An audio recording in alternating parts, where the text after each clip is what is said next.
The Brook Gallery has built an enviable reputation over the last 10 years on the sale of original prints and is today one of the few galleries in the UK which specialises in works on paper. When we refer to printing in the context of a work of art, we're generally speaking of printmaking, which in its own right is an art form as valuable and quite often more complex than painting or sculpting, for example.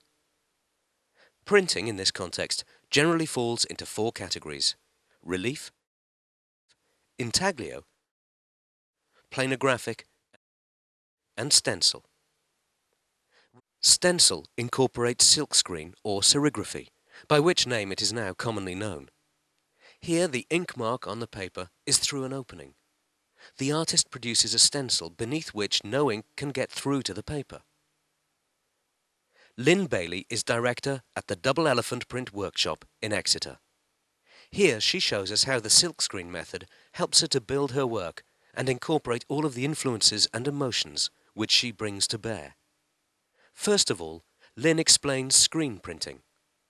Screen printing works by forcing ink through the mesh down onto the paper, and you could just print that as it is and you just get a large blank rectangle, which sometimes is what you want as a starting point, but it usually involves using some form of stencil. And there's a number of different ways of making stencils, and the simplest is just with cut and torn paper.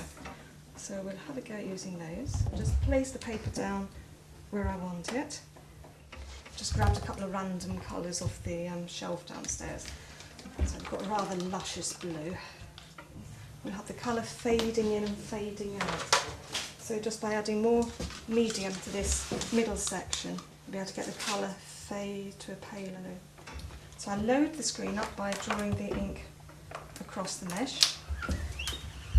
Yeah. Put the screen down flat and firmly with both hands on a squeegee 45-degree angle, put it towards myself. And that sticks those bits of paper into place, and the paper's dropped down nicely, and I'll load that up again. I want to keep the seagull in place because we want him to stay right. I think I'll just move this one a little bit. But there are other ways of making more stable stencils. You can paint on the screen with a screen filler, and that will then create more permanent stencil shapes rather than just the cut paper. Yeah.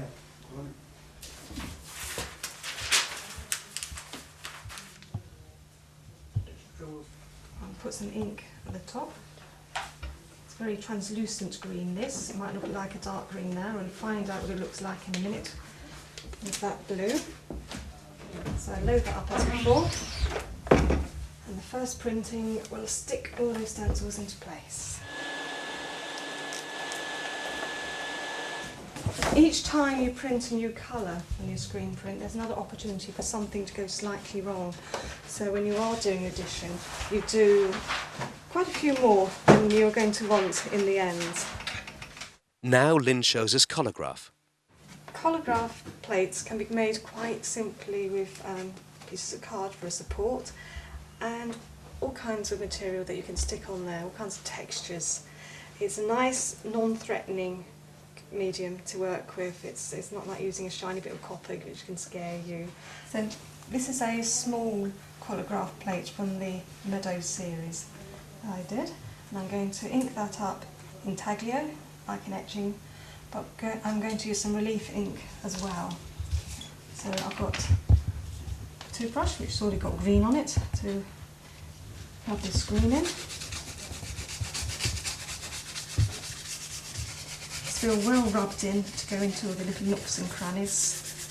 I think I'll have a bit of orange on some of those as well, just to give a little bit more interest, and that can mix together a bit. Okay, so to wipe the ink off, I have some used scrim, because we don't want to rip too much colour off all in one go. I'm wiping all the green bits off with this green bit of scrim, and I shall wipe the orange off with this one.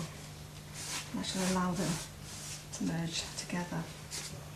Collographs are much easier to make than etchings, but they can be harder to print some of those textures are very subtle.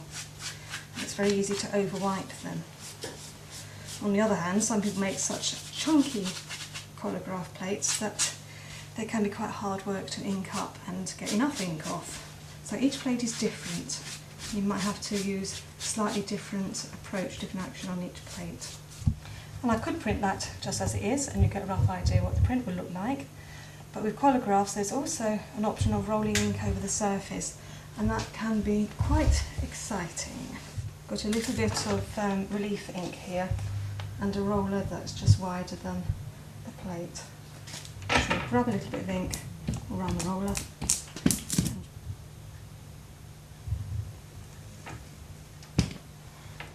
The plate is then pressed using the pressure between the rollers and the plate to force the ink onto the paper.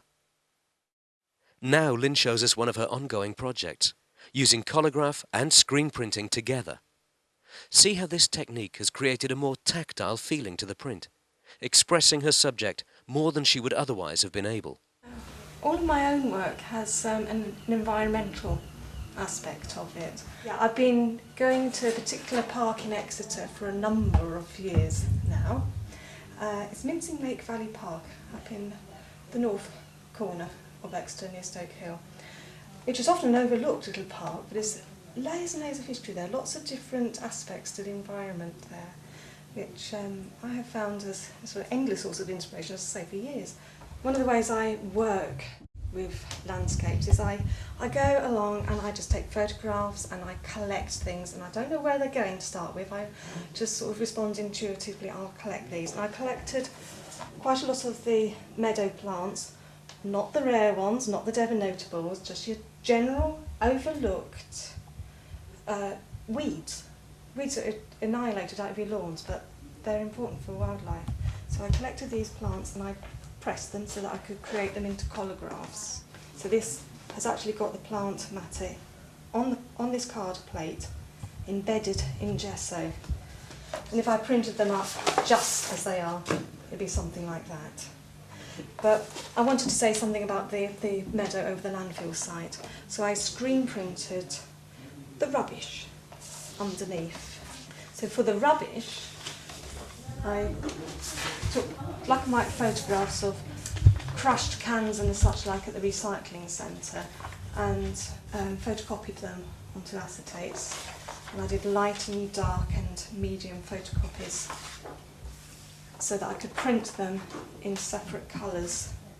So the Collograph element with the weeds was printed as if it was an etching. You rub the ink into all the grooves and then polish it off with scrim, and it's been printed through the etching press onto a quality cotton-rag paper. Then I have screen printed the rubbish underneath. So I had to cut stencils so that it didn't go all over the plant print as well.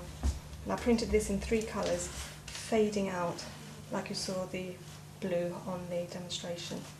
So there's yellow ochre fading out to nothing, and then an orangey brown fading out to nothing, fading to out here, and then a translucent red in the lower section, fading out.